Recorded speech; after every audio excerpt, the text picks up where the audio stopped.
Hello, everyone, and thank you for joining me on the Fully Managed podcast. Tellef, thank you so much for joining me today. I really appreciate it.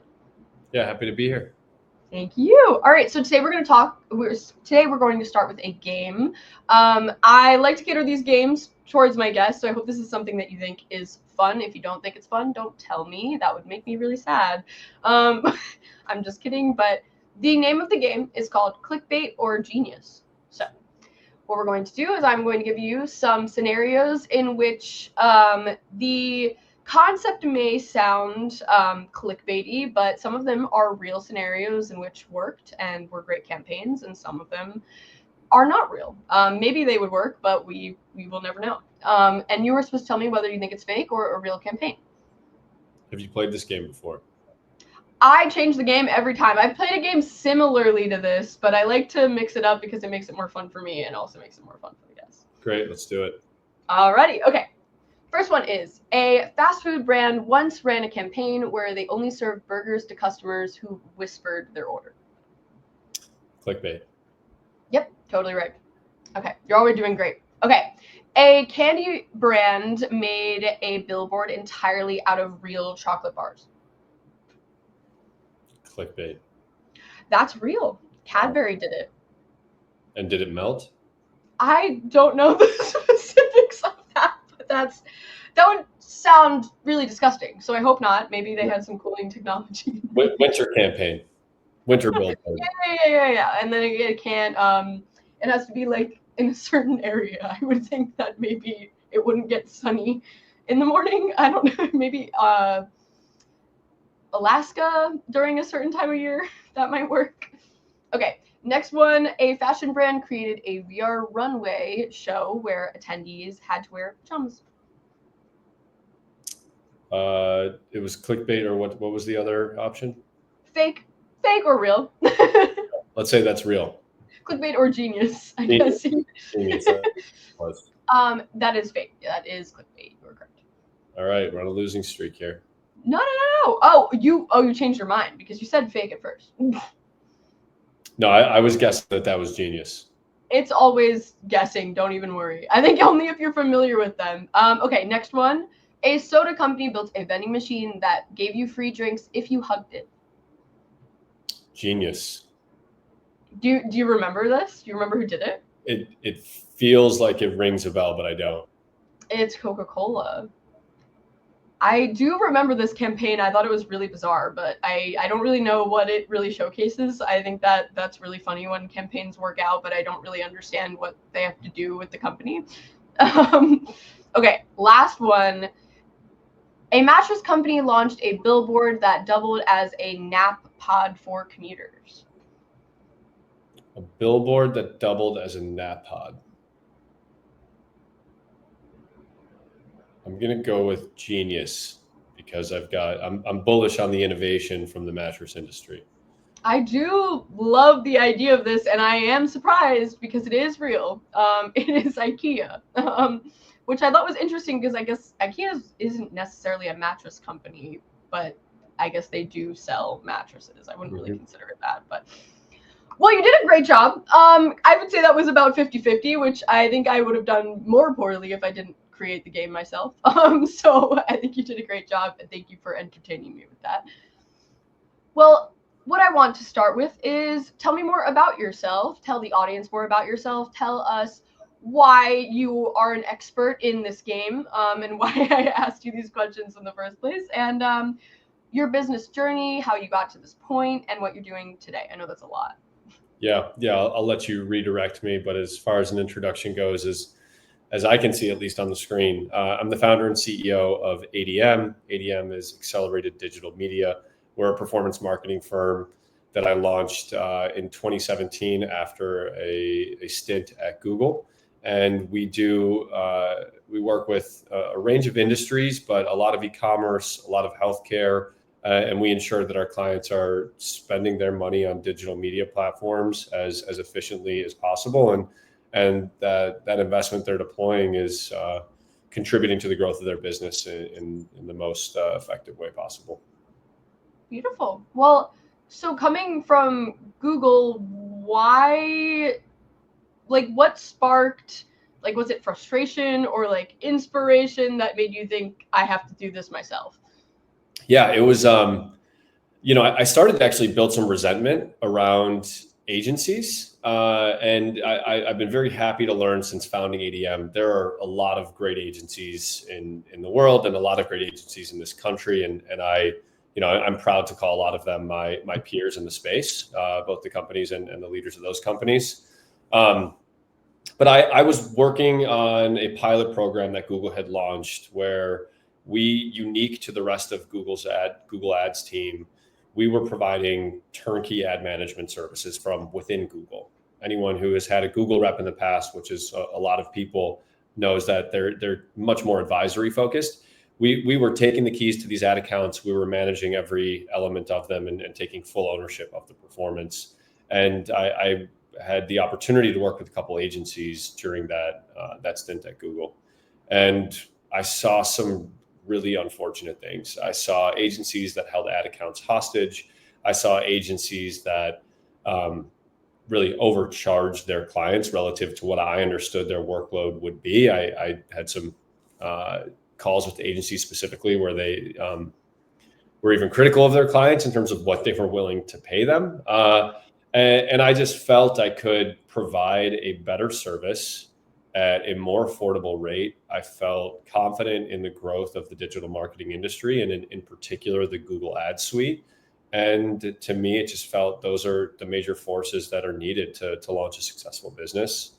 And then, on top of that, I was really motivated by the work, getting exposure to different industries, exposure to different companies, and seeing how the money that we were deploying and managing for them on these ad platforms were directly contributing to their bottom line was incredibly rewarding and interesting. I think that's incredible that you saw a problem and you intended to fix it based off of like good faith, basically, that you just saw people doing something that was kind of unsavory and that you wanted to do different by people. And I think that's really great. And I can completely understand where you're coming from, because I do have many agency owners on the podcast that recognized a similar thing as you, is that so many people would come to them, maybe they were freelancers beforehand, or maybe they worked for another agency that did exactly what you're talking about. And like, it's kind of disheartening to see the amount of people that come to another agency kind of wary of working with another agency. Oh, yeah. In general. Well, I think there's a few factors that play into that. You've got the fact that, digital marketing was incredible, that it democratized media for companies that want to spend money on it, right? Like, you don't have to commit to a 30-day flight of a TV campaign and pay up front, which is going to be very limiting of who can participate. You can spend $1 a day on Facebook or Google, and you can get the traffic and the attention and the eyeballs that dollar commands, and you can scale up or down from there, and you can shut it off at a moment's notice. You don't have to make a 30-day commitment. So we had this democratization of marketing channels, which was phenomenal. And then you also had the barriers to entry for agencies drop, right? I worked at Google for a couple of years and built the skill set I needed to add value to other companies. You can take an online Google Ads course and go out there and try to sell services and win a client and really go from there. So I think the barriers to entry from the agency standpoint was definitely an interesting aspect to bringing in a lot of people to this market, which some of them are great and some aren't, and some are operating in good faith and some are not. And on the topic of just operating in good faith, I think like there's bad actors in every industry. I fully subscribe to the mentality that I assume the best in people, and you're going to have a much fuller life if you do, because you're going to be right 90+% of the time, and the 10% of the time when you're not and it hurts, it still isn't. It doesn't hurt enough to outweigh the value you get in believing in people and believing in the goodness of people.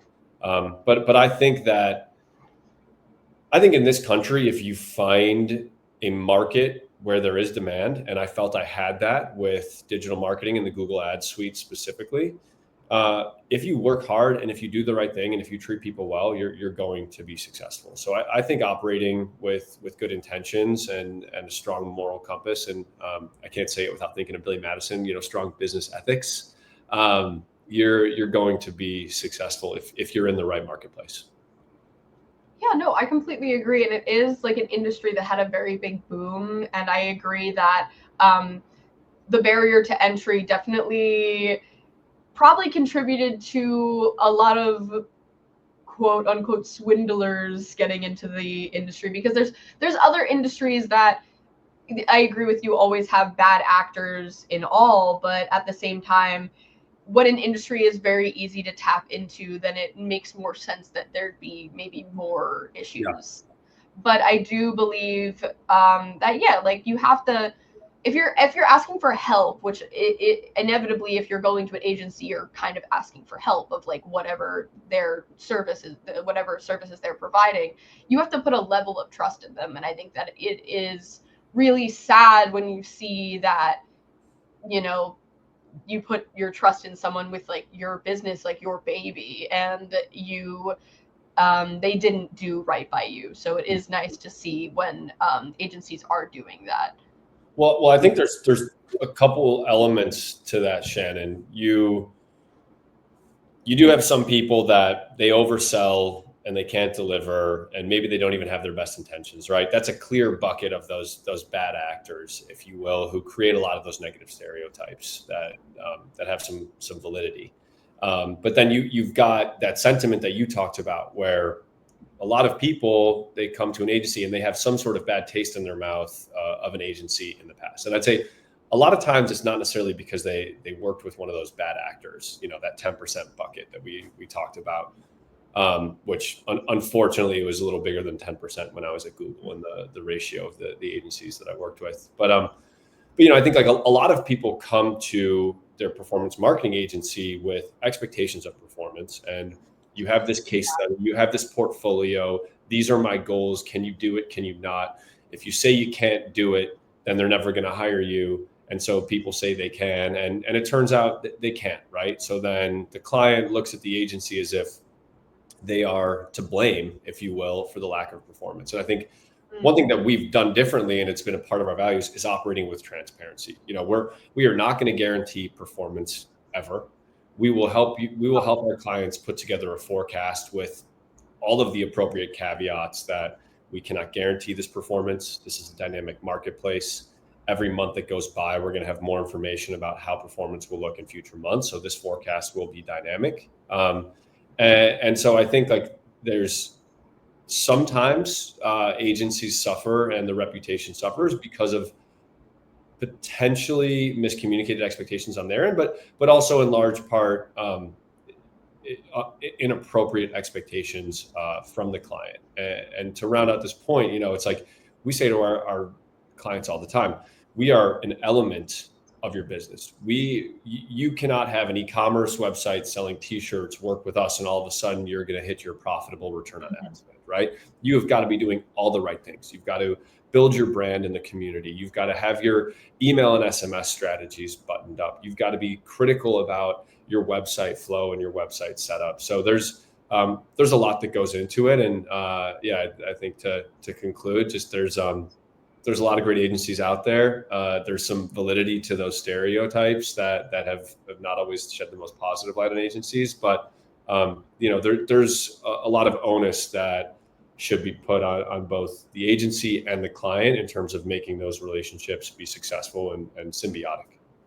No, I completely agree with you. I think there is this level of unrealistic expectations that clients sometimes have for agencies, in which they either could never fulfill, or they have a vision in which they think they can fulfill something, but marketing can go unexpectedly often, even if you're doing all the right things to work towards a specific goal. And I think that that's something in which a lot of clients who are unfamiliar with marketing don't really understand.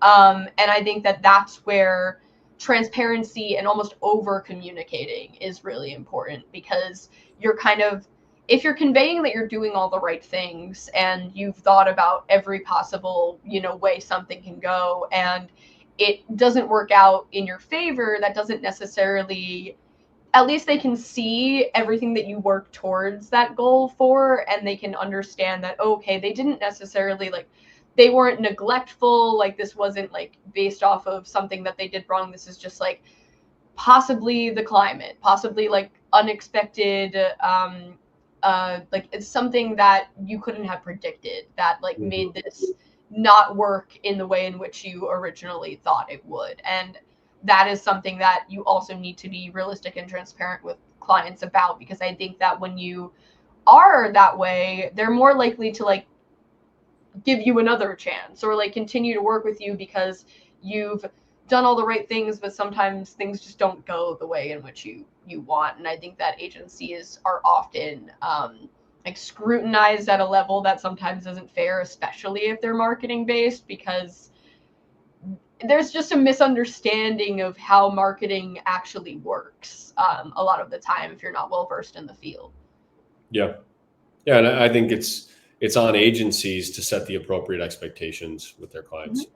100%. Yeah. If there's these goals that don't seem attainable because the business is not doing A, B, or C on their end, which has nothing to do with your work, then you have to be honest with them. Like, even if that's a hard conversation to have, or, you just don't take them on at all, but you shouldn't be accepting a client that has unrealistic expectations ever. That's just, how you don't get bad reviews. Good point. So, talking about, having like acting on good faith and having this agency, do you have like a success story or like a story that you're really proud of that maybe shows, like maybe you showed someone that has been previously burned that like, this goal that they have is possible? Yeah. I think that the story that I'm most proud of, just to jump into it. So I was living in Ann Arbor, working for Google, living with a couple other Googlers, and we had a desire to learn more about Facebook marketing. So we reached out to some people who worked at Facebook, and we said, "Hey, we work at Google. This is who we are. We're three friends, and we just have an appetite to learn more about the space. We would love to teach you about Google if you're interested. And in exchange, would you be open to teaching us about then Facebook, now Meta?" And so we ultimately connected with a couple guys. And then I had, during that time, I had left Google, set out on my own. They said, "Oh, so exciting. You should meet our friend, Fahim Siddiqui, who was running an agency called Social Within." My goal was to start by launching a Google-focused agency. He had been launching or running a social-focused agency for maybe a couple of years at the time. So really kind of interesting backstory of how we got connected. He ultimately ended up introducing me. And what happened was we would try to pass leads back and forth. I had Google clients, I'd pass them social, and vice versa. He introduced me to a company called If Only, based out of San Francisco. At the time, I think she was the VP of marketing, Caitlin Watson, was receptive to the introduction. She met with me in San Francisco. We began working together. We worked for a couple years together, and she was then hired to go to a company called Nurex, which are you familiar with them? Mm-hmm. Great. Yeah. So they're a telemedicine company, women-focused brand. And when we onboarded them, when she left, they were offering PrEP and birth control via telemed. She had a good experience working with us for the first couple of years and had the confidence to bring us in to manage Nurex. Fast forward, we worked with Nurex for 5.5 years. She moved to Talkspace and is now the CMO of Talkspace and has brought us in there, and we continue that partnership. So I think just an overarching representation of the confidence our clients have in us, the loyalty that develops demonstrated by the value we've driven for them over the years, and also a really natural story. It's also the story of how we started working in digital health, which has become, the largest market that we serve across our portfolio. One had no idea it was pronounced Nurex. I thought it was Nurx this whole time, and I'm actually very happy to have it correct. There's actually, I asked her about this specifically because everyone says Nurx, and they always said Nurex, and they're like, there's no right way. It could be New RX, it could be Nurx. I was like, okay, if that's how you guys feel, then so you're not wrong.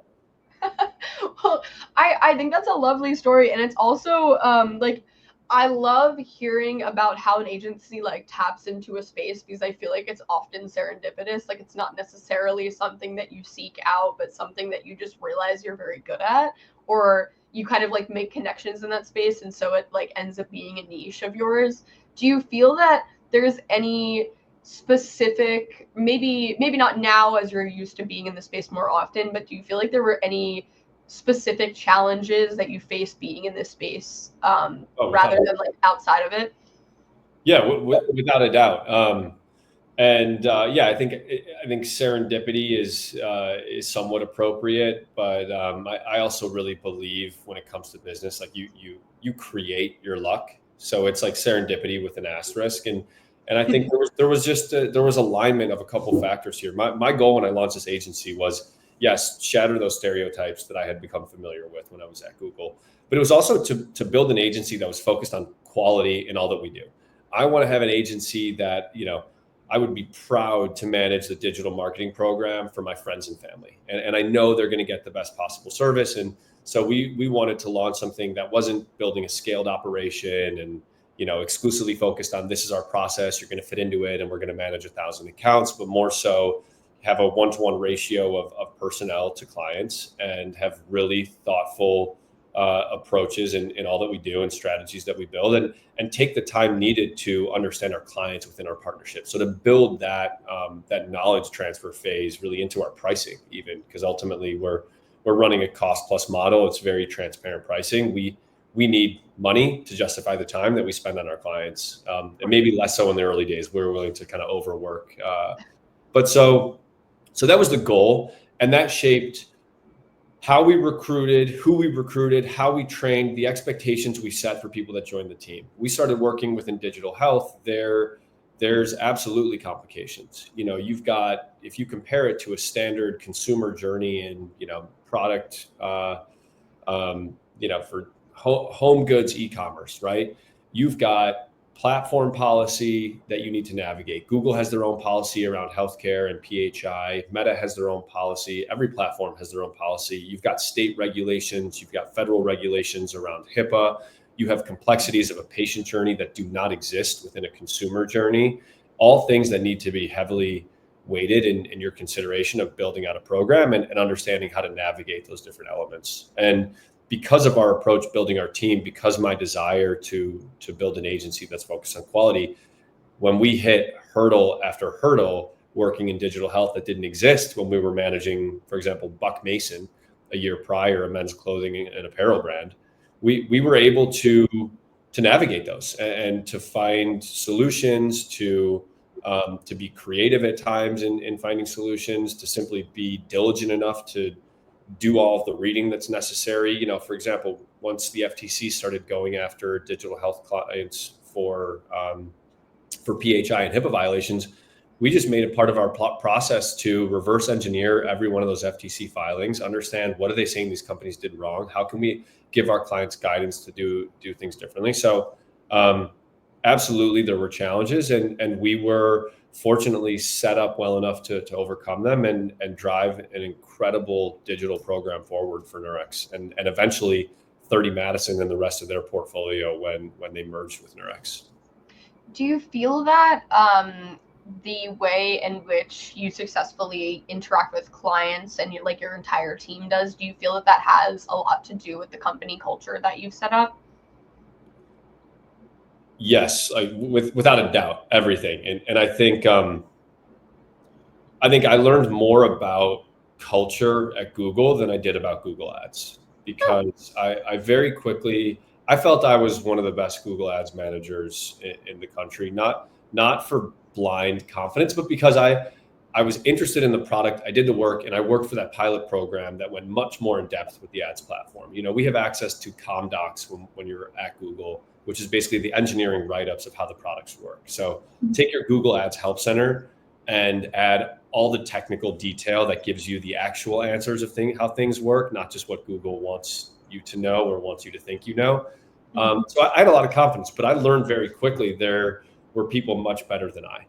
And some of the individuals who were, of course, just have the raw talent and intellect and work ethic, but who are working at agencies where you've really got to be good at your job to maintain your job security. Where you think Google, the job security is a little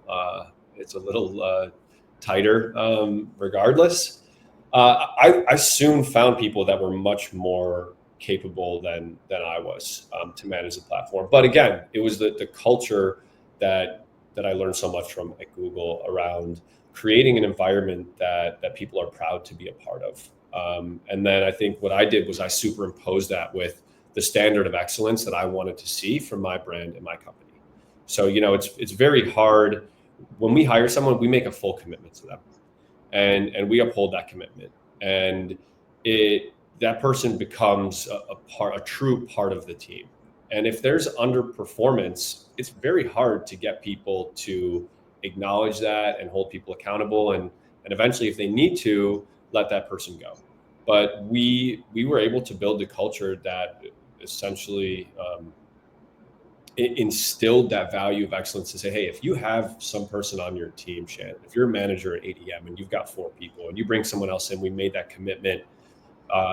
If they have been informed about underperformance, if we have put them on a performance improvement plan, if we have nurtured them to get better and they're still not cutting it, while it hurts to let them go, you're actually doing a disservice to the other 3 people who are meeting your standard of excellence and the rest of the company who's working their tail off. And I think that culture is hard to instill, but we've been able to do it. And I really see people bought in top to bottom across our organization. The same way we have a feedback culture that is obsessive, and we go after our clients for feedback. We go after our team for feedback. And that's clearly something that we've curated. And it's a part of who we are now, but it was something that was very much a focus and intentional, for the first 5 years. And now it just becomes a habit. Yeah, I think it's really important to have a set up kind of a learning environment for your employees, especially when you want them to do their best work, because it is something that you want everyone to grow together. And if you have a member like you mentioned, maybe you've done everything possible in order to have them be successful and somehow they are still not doing that in their position, it is limiting for the rest of the team to have to correct their mistakes or show them how to do something over and over again or whatever it may be. And unfortunately, you have to be realistic in those scenarios, but to be able to have a culture in which people are comfortable giving feedback, taking it, and improving what they're doing, that's something that's really important. And also important on educating a client too, not just maybe someone on your team, because I think that part of being in an agency is educating a client on what you're doing, why you're doing it, and also maybe what they could be doing on their end to help you be more successful. And I think that those can kind of go in tandem and be a similar, if you're supposed to be kind of an extension of a business in which you're working with, that those can kind of work together and be the same environment in which you're trying to create. Absolutely. And I find the best clients make feedback a 2-way street and are genuinely open to it. I completely agree, and that's why referrals are really preferred in this kind of industry, because you want someone to be able to have that. If you really like working with someone, you'd really like to work with maybe a friend of them, because hopefully they're also really good at taking feedback and being easy to work with. Yep. Okay, that was a really positive thing. I also want to talk about maybe how you were able to grow earlier on when you started your agency. What was something that you think was a really difficult challenge that you faced kind of in your earlier stages? Yeah, it was. I think it just took a lot of work. I had like a 2 year stint where I so just to frame this a little better, and I'm happy to continue the conversation, by the way, if you want to continue as far as the time goes. So I got to the point where I had more work than I could do myself, and I wanted to set myself up to keep growing and bringing in business. It didn't take many accounts because I was providing a high touch level of service. So maybe I had four to six accounts. And so I started to recruit a team, and I did it by reaching out to the third party vendors that I knew Google hired in India. The two companies at the time were Accenture and Regalix. And I just reached out to anyone and everyone I could on LinkedIn and took conversations and saw if people were interested in this job, and then put them through an interview process. And that was a massive challenge, right? I had to understand how these people worked. I had to wake up at 4:35 a.m. to meet with them after their day of work, to QA their work, discuss the reporting, make sure I had the information and the tools that I needed to go to the client calls throughout the day and be prepared. Not to mention make sure performance was good enough. So I think that was the biggest challenge, and it extended to those first couple of years where that was the workflow. It was building this team in India, reporting to me in Chicago, never meeting them. And I've got to shout out Anamika and Vishanki if they ever happen to watch this, because they were two of my star performers. My first hire from that process was Isaac Uloko, who did all of my tagging and my implementation of pixels, anything that was back-end analytics he was owning. He's now our director of measurement and attribution, and he's been with the company since that day that I hired him in the summer of 2017. So it's all smiles and rosy now, but it was a grind for those first couple of years. And I some like the big like entrepreneurial thought leaders, maybe it's someone said once, if the average person works an 8-hour day and you work 16, at the end of the year, you've worked 2 years and they've worked one. And that's what I felt I did those first couple of years. Like those first couple of years, I worked an equivalent of 4 years. And it was a grind, but it's allowed for the 7 years after that to be really rewarding. I think that's really important. I think that there is a level of improper work-life balance in the agency world that I think is much more prevalent than other industries. But I do understand, like, when you're creating something, if you're creating any business from the ground up, you are going to have that level of grind no matter what, like, or unless you are unlikely to be successful. I mean, it is just like a reality of like starting a business, an agency, whatever it may be.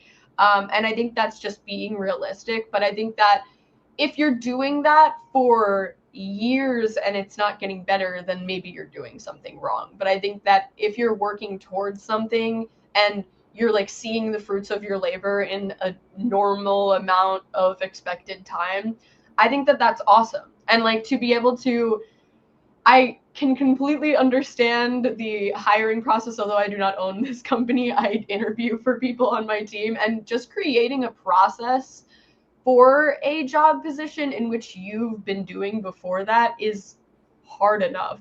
To be able to actually like define all of the things that are expected of someone and to be able to create that process, that's difficult in itself, because you're so used to doing something in a certain way that you've never really had to explain how it's done. And just that part is when you start hiring is something that's very, very difficult. So I can completely get that. But it's a success story to see someone that you've had at that position, grow to be one of the biggest parts of your agency. And I think that's wonderful. Yeah, thank you. I've got to admit, the process you just discussed is not my personal strength, but I've been fortunate enough to find the right team members along the way. And Eric Piketty, who he's now our chief operating officer, and he started with me December 1st of 2018. he's instrumental when it has come to build up the processes to set up new hires for success. And we would not be here today without people, him specifically, and people like him buying into exactly what you just said, and having the competency and the determination to do those things effectively, to set up the next individual or the next tier or rung of people within our organization. So yeah, it's crucial, I think, in particular in a service business. No, I completely agree. And I think that was a really great, wholesome note to end on, because you love your team. And I think that's really, really important. But thank you so much. Thank you for also staying with me a little extra time. But thank you so much for joining me today. I thought this was really lovely. I love the way in which your agency is set up. It seems like I just, you can really tell when people are doing right by not only their team, but also their clients. So I appreciate you sharing that. I think that putting goodness out into the world hopefully promotes more goodness. At least that's my hope. And so I just appreciate you sharing today. Yeah, thank you for having me. Thank you for the questions. And likewise, thank you for putting goodness out into the world. Thank you. And thank you everyone for listening. I hope you can spread your goodness as well. I appreciate you guys joining us today. Please check out other episodes and check out Tellef in the description, as well as Accelerated Digital Media. Thank you so much. Have a good day.